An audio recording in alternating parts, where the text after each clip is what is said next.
Hello, hello. We have missed you. It's Mary Bartos and Cheryl Stokes. And Cheryl, we missed our November market update. I know, but Thanksgiving and it was crazy busy. Cheryl didn't happen to mention she was super sick. But having said that, we're going to get right into these slides because we missed you in November. And so we haven't really given an update since October.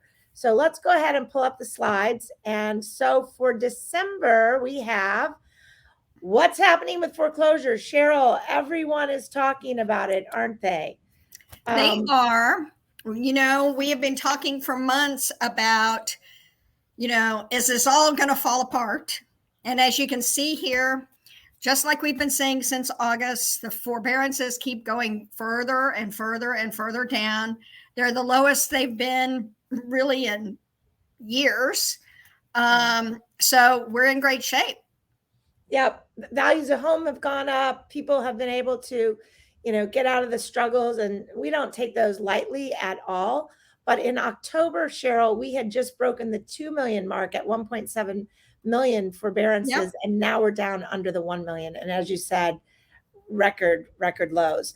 But what's happening out there with the headlines? They're meant to terrify, not clarify, right? Right. We see these headlines and we think there's something awful is going to happen. And then you and I get all the calls that what's going to happen to the market because everything's going to fall apart. Yeah. But that's not the case.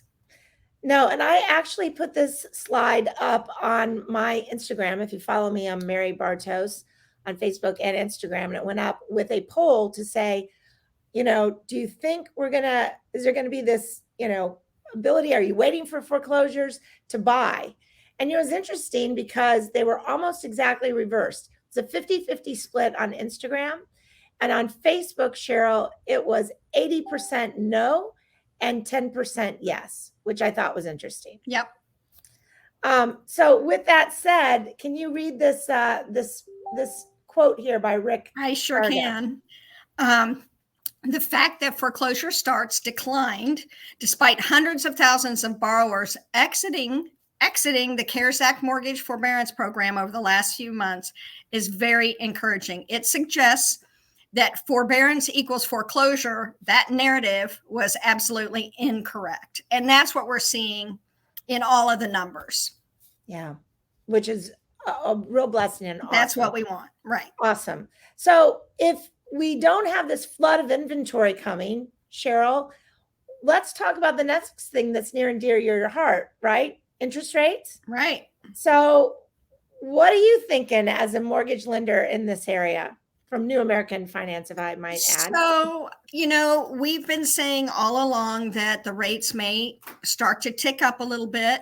They have been going up and down over the last few months, but they haven't gone up dramatically, and they seem to have settled out each time.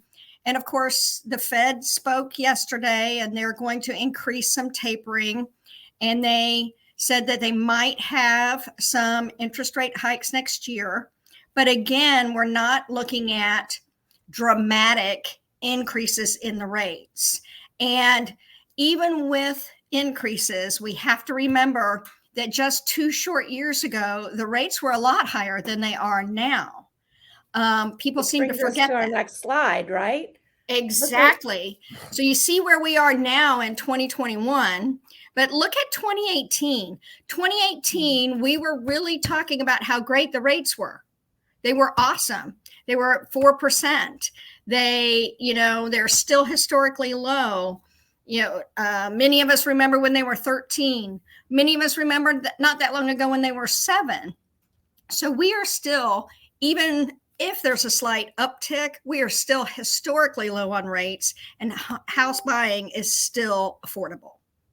Which I love to hear that, because yes, prices have gone up, but you can afford more with a lower interest rate. Correct. You have a lower interest rate, and frankly, payroll's going up as well. Yeah, without a doubt. Now, this I found interesting, Cheryl. Home sales not impacted by the rising mortgage rates. Check this out through the years since 89. Yep. So if you look at that 8%, 7%, houses still sold. People still need to have a place to live. People are still growing families and want to be in a home versus an apartment.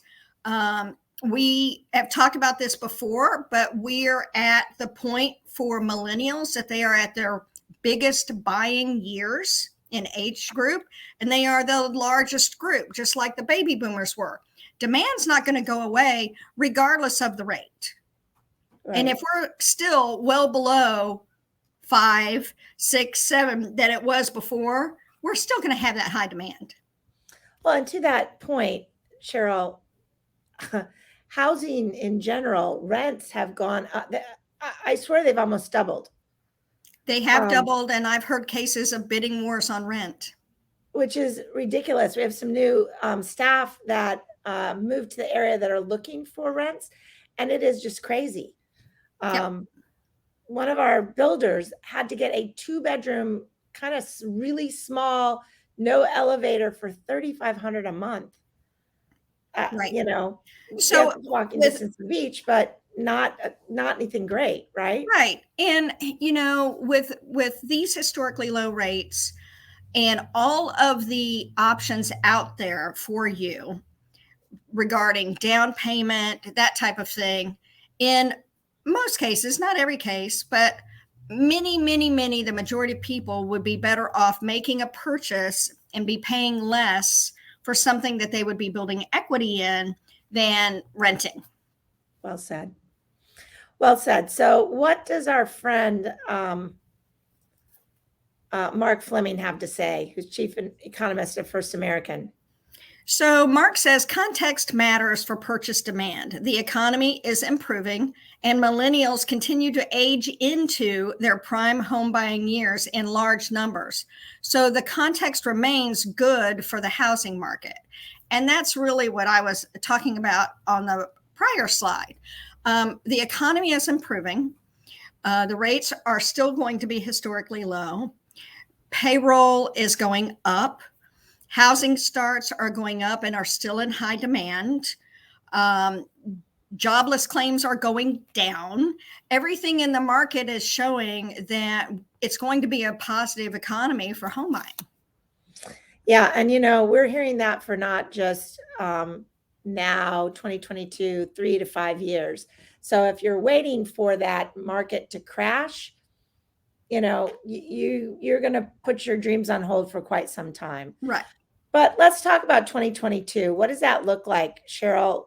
These forecasts are, across the board for home price forecasts increases, average price of 5.2%. Last year, I think it was around 7% that they were saying, and our area increased by 40 to 50%. I think we got our biggest hike then, but at the end of the day, analysts are saying it's about 5.2%. Really, inventory is going to be the measuring stick, the switch that we're going to need to flip here. Right. That will be the determining factor, because if the shortage remains such that there's not enough there, then again, we're going to get some higher increases than that average, just like we did last year. Yeah. But even if we stick at the average, if you're expecting a 5%, 5 to 7% increase in value year over year, that's a tremendous investment. Yes. On the average price homes that we have in our area, for sure. Mm-hmm. So mortgage rate projections, talk about those. Well, these are projections, but as you know, and as I just discussed, the Fed spoke yesterday, these projections are just that. They're projections. We project that the rates are going to go up some next year, but I don't think we can really quantify what those are going to be perfectly honest. But I think they're still going to be historically low, and they're still going to be affordable for buyers. Yeah. I mean, goodness, under 4%. We saw what in 18, it was 4 to 5. Right. And yeah. So I just think that I think it's very difficult to read these projections and say that's where we're going to be. These are standard projections because we don't know, from quarter to quarter, really what's happening with the economy. We just know that they're expecting a slight rise. One of the things that's interesting on this slide is every quarter it's increasing. Now, we know that they go up and down, but Yep. The thought is that the further we go into the year, the more interest mortgage rate Right. you're And going they to have. said they might increase rates 3 times next year. So that would fall into each quarter. But at the same time, you'll notice on these projections, they're not increasing by a lot. Right. It's really going to depend on the other indicators as we go through the quarters next year. If inflation ends and decreases as they're projecting, that's going to affect the rates, and maybe we're not going to have those higher rates. Yeah. That'd be great. We don't have a crystal ball for sure. Exactly. So this is interesting. Home sales forecast to increase this year and will perform well again in 2022, right? So this was from a while ago and what they were saying and 2020. And Cheryl, check this out. This is how many we sold in 2020. We don't have the numbers out yet for 2021, but look at what MBA is saying about, again, increase in home sales. That's only if we can get inventory. Correct. But everyone is saying that we're going to do it above what we did in 2020, and it looks very similar, except for MBA in 2022. So,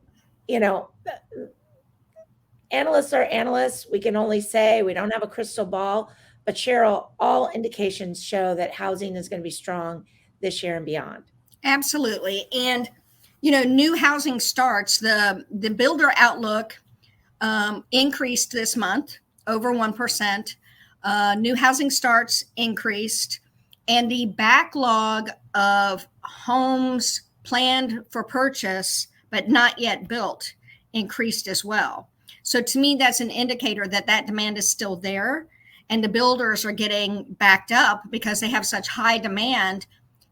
You have supply chain, you have how fast can you build a home in reality, you have employee issues, but that demand's going to remain. And what that tells me is not only are you going to have a year that is good next year for purchases, but it also tells me that existing home sales might be where that is because it takes so long to build a home. A lot of people are going to want to buy an existing home, a resale, because they can get into that home faster. Without a doubt. And, a couple episodes of Really Merry ago, I interviewed Mike Bone, who's the area manager for D.R. Horton in this area.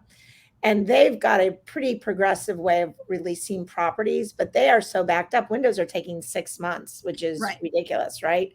And they can't price it because the prices go up. So they're waiting until they get it in the ground and really kind of frame up before they price.